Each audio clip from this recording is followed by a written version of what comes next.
Hi friends, welcome back to Pooja Harish YouTube channel. ಎಲ್ಲರೂ ಹೇಗಿದ್ದೀರಾ? ಚೆನ್ನಾಗಿದ್ದೀರಾ ಅಂತ ಭಾವಿಸ್ತೀನಿ. ಅದಕ್ಕೂ ಮುಂಚೆ ನನ್ನ ಚಾನಲ್ಗೆ ಯಾರ್ಯಾರು ಸಬ್ಸ್ಕ್ರೈಬ್ ಮಾಡಿಲ್ಲ ಬೇಗ ಸಬ್ಸ್ಕ್ರೈಬ್ ಮಾಡಿ, ಲೈಕ್ ಮಾಡಿ, ಶೇರ್ ಮಾಡಿ, ಕಮೆಂಟ್ ಮಾಡಿ ಫ್ರೆಂಡ್ಸ್. ಇವತ್ತಿನ ದಿನ ನಾನೊಂದು ಪುಟ್ಟದಾದ ವಿಡಿಯೋ ಮಾಡಿ ನಿಮ್ಮ ಹತ್ರ ಶೇರ್ ಮಾಡ್ತಿದ್ದೀನಿ. ವಿಡಿಯೋನ ನೋಡಿ ವಾಚ್ ಮಾಡಿ ಕೊನೆವರೆಗೂ.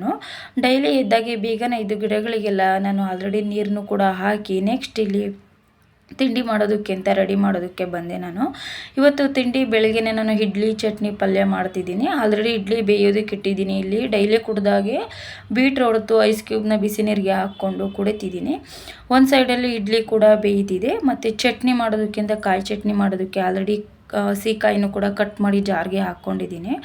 ನೆಕ್ಸ್ಟ್ ಇಲ್ಲಿ ನಾನು ಚಟ್ನಿಗೆ ಹಸಿದಾಗಿಯೇ ನಾನು ಪುದೀನ ಹಾಕ್ಕೊಳೋದಿಲ್ಲ.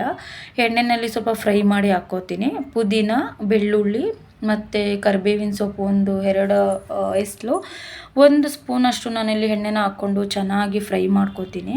ಫ್ರೈ ಮಾಡ್ಕೊಳೋದ್ರಿಂದ ತುಂಬ ಟೇಸ್ಟಾಗಿರುತ್ತೆ, ಹಸಿ ಇರೋದಿಲ್ಲ. ಫ್ಲೇವರ್ ಹಾಗೇ ಇದ್ದರೆ ನನಗೆ ಇಷ್ಟ ಆಗೋದಿಲ್ಲ ಚಟ್ನಿ. ಅಂದರೆ ಕೊತ್ತಂಬರಿ ಸೊಪ್ಪನ್ನ ಹಾಗೆ ಹಾಕ್ಕೊಂಡ್ರೆ ಏನು ಅನಿಸೋದಿಲ್ಲ.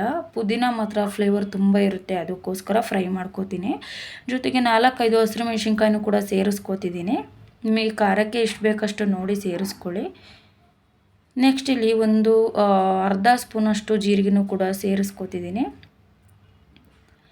ಸೇರಿಸ್ಕೊಂಡು ಒಂದು ಮಿಕ್ಸಿ ಜಾರ್ಗೆ ಹಾಕ್ಕೊಂಡು ನಿಮಗೆ ಎಷ್ಟು ಬೇಕಷ್ಟು ಹುಣಸೆಹಣ್ಣು ಟೇಸ್ಟಿಗೆ ಹಾಕ್ಕೊಳ್ಳಿ. ಮತ್ತು ರುಚಿಗೆ ತಕ್ಕಷ್ಟು ಉಪ್ಪನ್ನು ಕೂಡ ಸೇರಿಸ್ಕೊಳ್ಳಿ. ಚಟ್ನಿ ಕೂಡ ರೆಡಿ ಮಾಡಿಕೊಂಡು ಆಲ್ರೆಡಿ ಇಲ್ಲಿ ನಾನು ಇಡ್ಲಿ ಕೂಡ ಬೆಂದಿದೆ ಮತ್ತು ಚಟ್ನಿ ಕೂಡ ರೆಡಿ ಆಯಿತು. ಟಿಫನ್ ಕೂಡ ರೆಡಿ ಆಯಿತು. ಈ ವಿಡಿಯೋನ ವಾಚ್ ಮಾಡಿದ್ದಕ್ಕೆ ತುಂಬ ಧನ್ಯವಾದಗಳು ಫ್ರೆಂಡ್ಸ್. ತಿಂಡಿ ಎಲ್ಲ ತಿಂದು ಕಲ್ಲಂಗಡಿ ಹಣ್ಣು ಕೂಡ ಕಟ್ ಮಾಡಿಕೊಂಡು ತಿಂದ್ವಿ. Thank you so much friends.